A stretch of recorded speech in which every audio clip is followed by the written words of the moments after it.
Hello friends, আমি এসে গেছি আজ সুপ্রিয়ার প্রাণভ্রমরা থেকে আরেকটা নতুন রেসিপি তোমাদের জন্য নিয়ে এসেছি। এখন শীতকাল চলছে, একটু শীতের খাওয়া দাওয়া দেখানোই ভালো, সেই জন্য আজকে ঠিক করেছি তোমাদের চিতই পিঠে দেখাবো। দেখো আমি কি কি লাগে চিতই পিঠে। আচ্ছা, আমি একটা বাটিতে এই কাপের দেখো এই কাপের 1 কাপ সেদ্ধ চালের গুঁড়ো নিয়েছি, 1 কাপ তোমার আতপ চালের গুঁড়ো নিয়েছি, সামান্য একটু নুন দেবো, সামান্য একটু নুন আর একটু 1 চিমটে খাওয়ার সোডা দিয়ে দেবো। 1 চিমটে খাওয়ার সোডা দিয়ে দিচ্ছি। দিয়ে এবার এটাকে জল দিয়ে ভেজাবো, ভালো করে গুলবো। এই দেখো,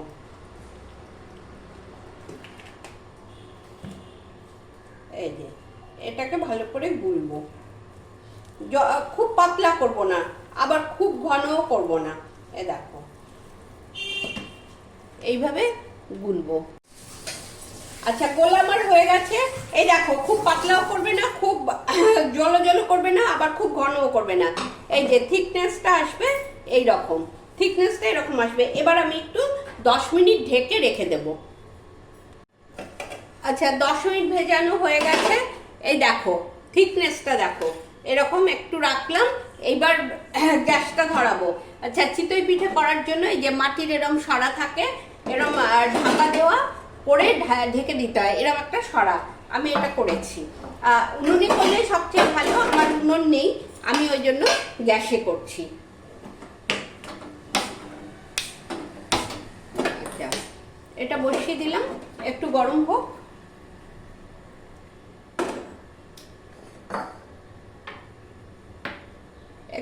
একটু গরম হোক। এই যে একটা ব্রাশ নিয়েছি, বাটিতে একটু তেল নিয়েছি, বাটিতে একটু সর্ষের তেল নিয়েছি, ব্রাশ দিয়ে একটু ব্রাশ আপ করে দেবো দিকটা তেল দিয়ে, বেশি তেল দেব না। আগেকার দিনের লোকেরা, আমাদের মা ঠাকুমাদের দেখেছি বেগুনের মুখটা নিত, বেগুনের মুখটা কেটে সেটা দিয়ে দিত। আচ্ছা, আমি এটা দিয়েছি। এবার দেখো এটা গরম হয়ে উঠেছে, একটু গ্যাসটা কমিয়ে দিই। 1 হাতা দিয়ে দেব, ব্যাস। 1 হাতা একটু দিয়ে দিই, 1 হাতা দিয়ে এবার এটা ঢেকে দেব। এই যে, এই দেখো এটা দিয়ে ঢেকে দিলাম। এবার হলে তারপরে দেখাচ্ছি। এই যে এবার তুলছি, দেখো হয়ে এসছে, দেখো গ্যাসটা কমিয়ে দিচ্ছি। এই যে, এই দেখো চিতই পিঠে আমার হয়ে গেল। এই যে চিতই পিঠে কি সুন্দর হয়েছে, দেখেছো? এরকম ঝাঁঝিয়ে ঝাঁঝিয়ে পড়েছে, তবে উনুনের হলে আরো ভালো হতো। আবার বসিয়ে দেব।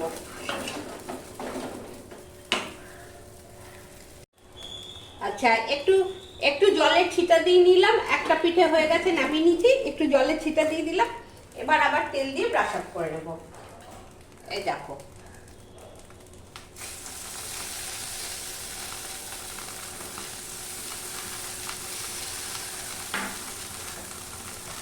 এই দেখো আরেকটা বসিয়ে দেব।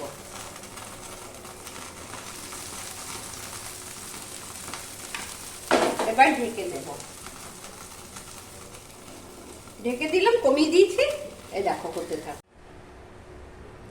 দেখি কতটা হলো। এই দেখো, এই দেখো কি সুন্দর হয়েছে। এটা নিজে থেকেই উঠলো, প্রথমটা একটু লেগে রয়েছিল, এবার দেখো উঠে গেছে কি সুন্দর। পেছনটাও কি সুন্দর হয়েছে, এই যে সামনাটাও কি সুন্দর হয়েছে। তোমাদের খুব কাছের থেকে দেখিয়ে দিলাম। এরম ভাবে করবে, এরম ভাবে করে খাবে, আমাকে লাইক কমেন্ট দেবে এবং জানাবে তোমরা কেমন শিখলে এবং কতটা করতে পারলে। হয়তো তোমরা আমার থেকে ভালোই পারো, তাও যারা পারো না তাদের দেখালাম। তোমরা এটা করে খেয়ে আমাকে জানাবে, লাইক কমেন্ট দেবে, শেয়ার করবে। আর যারা এখনো সাবস্ক্রাইব করেনি, সাবস্ক্রাইব করে পাশের বেল আইকনটা টিপে দেবে। ঠিক আছে, আজকে তবে আসি এই পর্যন্তই। আবার দেখা হবে আমাদের সামনের লং ভিডিওতে। ওকে, টাটা, ভালো থেকো।